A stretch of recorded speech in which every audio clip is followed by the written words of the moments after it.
मुठ स्कूल बुलाए जाएंगे सभी बच्चे या अभी इंतजार होगा? नमस्कार, मैं पल्लवी शर्मा और आप देख रहे हैं दिव्य हिमाचल टीवी। मैं आपके सामने हाजिर हूं हिमाचल आज का मुद्दा लेकर। क्या हिमाचल प्रदेश में सभी कक्षाओं के लिए स्कूल जल्द खुलने जा रहे हैं या फिर सरकार कुछ और इंतजार के मूड में है? ये ऐसा सवाल है जिसका हर कोई अपनी समझ और विचार के अनुसार जवाब दे रहा है। तर्क सबके अपने हैं, पर फैसला तो परिस्थितियों के अनुसार ही लिया जाएगा। उम्मीद जताई जा रही है कि 14 फरवरी को होने वाली कैबिनेट मीटिंग के दौरान ये फैसला ले लिया जाएगा। लेकिन क्या ये निर्णय बच्चों को बुलाने के पक्ष में होगा या फिर अभी कुछ और दिन वेट एंड वॉच की पॉलिसी अपनाई जाएगी? आइए हालात पर डालते हैं एक नजर। क्यों नहीं खुले स्कूल? जी, हम चर्चा करेंगे इस चीज़ पे। आज मंत्रिमंडल की बैठक हुई, उसी दौरान हम ये भी बात करेंगे कि छोटे बच्चों के लिए स्कूल क्यों नहीं खोले गए, कब चांस है, ये भी हम देखते हैं। राजेश, अब जरा ये बताइए कि आज फैसला नहीं हो पाया है। बहुत सी उम्मीद थी कि स्कूल तो खुलने वाले हैं, ये कहा जा रहा था राजेश।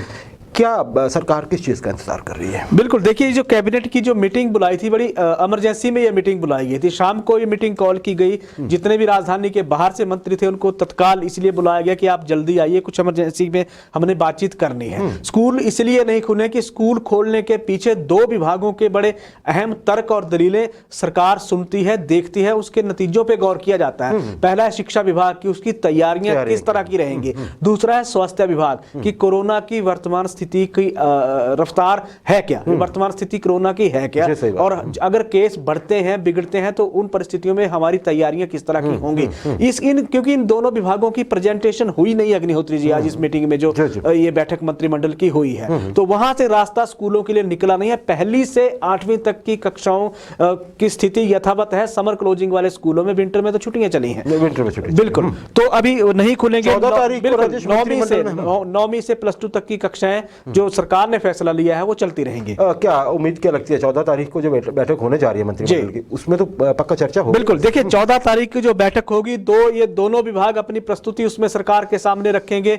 और सीधे तौर पे कहा जा रहा है, क्योंकि भी बोर्ड परीक्षाओं का शेड्यूल टेंटेटिव डेट शीट आ गई अग्निहोत्री जी। बिल्कुल राजेश, 3rd, 5th और 8th की तो फाइनल है। बिल्कुल बिल्कुल, 9th और 11th की टेंटेटिव है जी। बिल्कुल, अभी तक जो हमारे सूत्र जो कह रहे हैं, तो अभी तक तो कहा जा रहा है कि 3री से लेके 8वीं तक की कक्षाएं सीधे तौर पे खुल जाएंगी आने वाले कुछ दौर के लिए, ताकि बच्चे स्कूल आके पढ़ाई कर सके, एक तरह का माहौल उनको फैमिलियर हो सके वो एटमॉस्फेयर से। बिल्कुल बिल्कुल, क्योंकि एग्जाम भी तो देने हैं बच्चों ने, बिल्कुल, तो इसके चांसेस पूरे हैं कि सरकार इस पे 14 को फैसला ले लेगी। राजेश, चलिए अब देखिए, बहुत से पेरेंट्स भी ये चाहते हैं कि ये हो। अच्छा, कई ऐसा भी थे कि खासकर प्राइवेट स्कूल्स को लेके जो चीजें आ रही थी कि जी अब सेशन के शुरुआत में करिए, क्योंकि बच्चों के कपड़े, वर्दी, ये सारा कुछ चलिए मैनेज हो जाएंगे। अब देखिए सरकार इस पे किस तरह से लेते हैं, लेकिन बड़ी बात क्या है, एग्जाम होने हैं। बिल्कुल, तो उस पर जो भी देखा जाएगा वो सोच समझ के देखा जाएगा। नए सेशन से फिर नए तरीके से बातें। बिल्कुल राजेश, रात का कर्फ्यू खत्म हो गया है हिमाचल में। हालांकि ये जब किसी को पूछते थे कि रात को, बताते थे कर्फ्यू है रात को, तो बोलते है अच्छा कर्फ्यू है, क्योंकि लगता तो ये था कि फॉर्मेलिटी ही थी कर्फ्यू। जहां तक हमें कोई ऐसा नहीं मिला कि जिसको कर्फ्यू के नाम पे चालान हुआ हो।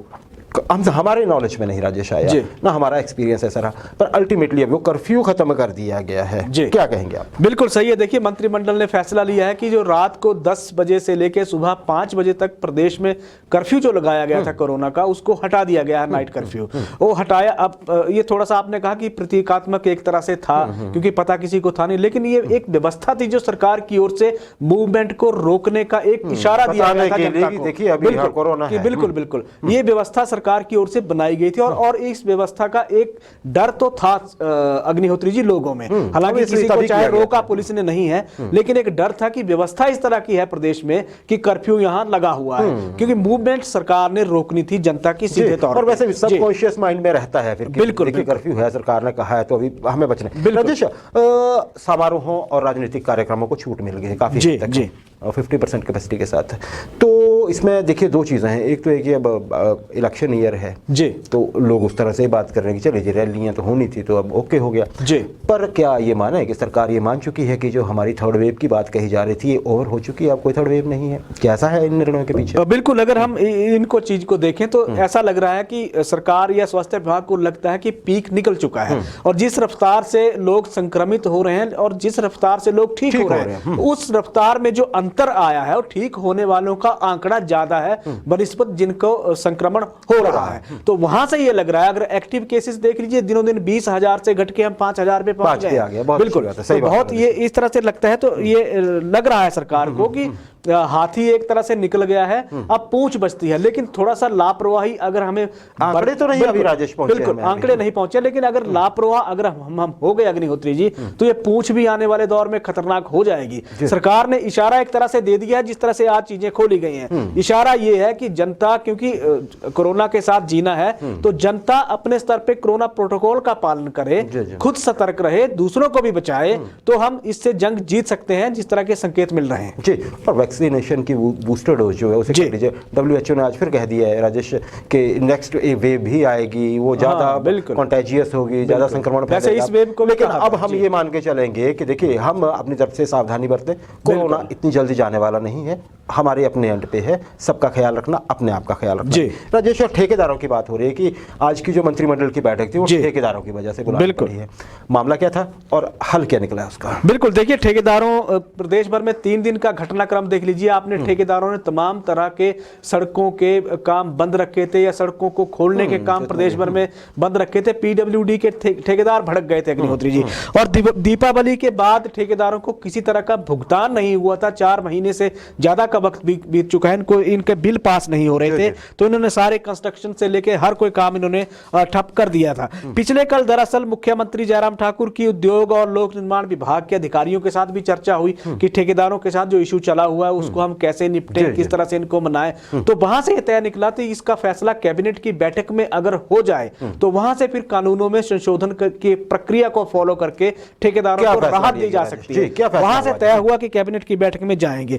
कैबिनेट ने अब तय किया गया अग्निहोत्री जी कि हिमाचल प्रदेश में जो गौण खनिज और खनिज नियम 2015 है उसमें संशोधन किया जाएगा। और बिल्कुल, और ये संशोधन होगा क्या, क्योंकि इस संशोधन से फिर होगा क्या कि सड़कों का जो काम होगा या डंगों का जो काम होगा, सरकारी काम, क्रेट वॉल जितने भी लगेंगी, उसमें जो मटेरियल का इस्तेमाल होगा, चाहे वो रेत होगा, चाहे बजरी होगी, चाहे सोलिंग होगी, उसके जो खनिज पदार्थों की जो उपयोगिता को सुनिश्चित करने की दिशा में इसमें काम होगा। खनिज पदार्थ मतलब यही जिन चीजों का आपने नाम लिया। बिल्कुल बिल्कुल यही। अब इसमें फैसला यह हुआ है कि एक समय में 10,000 मीट्रिक टन प्रति माह का खनन एक तरह से किया जा सकता है, जिसकी और अधिकतम जो लिमिट होगी वो 20,000 मीट्रिक टन प्रति काम को इसमें उपयोग में लाया जा सकता है। ये और इसको एक तरह से मान्यता कौन देगा अग्निहोत्री? जो प्रभारी अभियंता होगा वो इसको सर्टिफाई करेगा इन चीजों को। तो सरकार ने ये फैसला, एक तरह से ठेकेदारों को राहत है। दूसरी चीज ये है कि इसमें जो खनिज वाले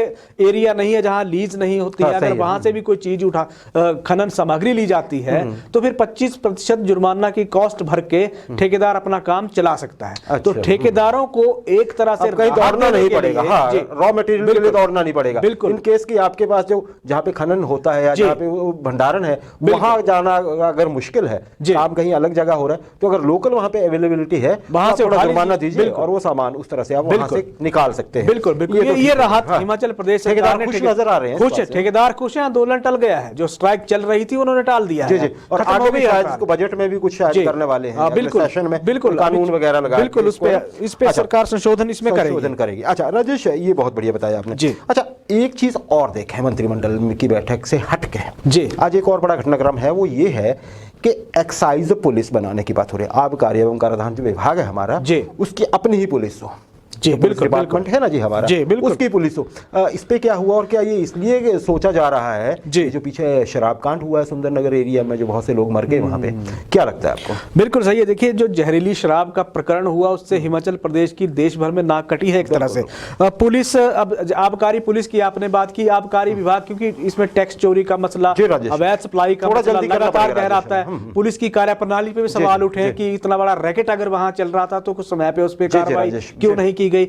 आज हिमाचल प्रदेश सरकार की बैठक एक तरह से चली है राजस्व विभाग के अधिकारियों के साथ, बिल्कुल बैठक चल रही है, जिसमें ये चर्चा की जा रही है कि क्यों ना हिमाचल प्रदेश में आबकारी पुलिस बनाई जाए जो इस तरह के मैटर को डील करे, रजिस्टर भी कर सके, केस बिल्कुल कर सके और कार्रवाई भी की जा सके। तो इस पे चर्चा चल रही है, अभी इस पे फैसला हुआ नहीं है, फैसला जैसे ही आएगा वो आपको बता दिया जाएगा। हाँ, एक राय बनाने की कोशिश तो हो रही है। बिल्कुल।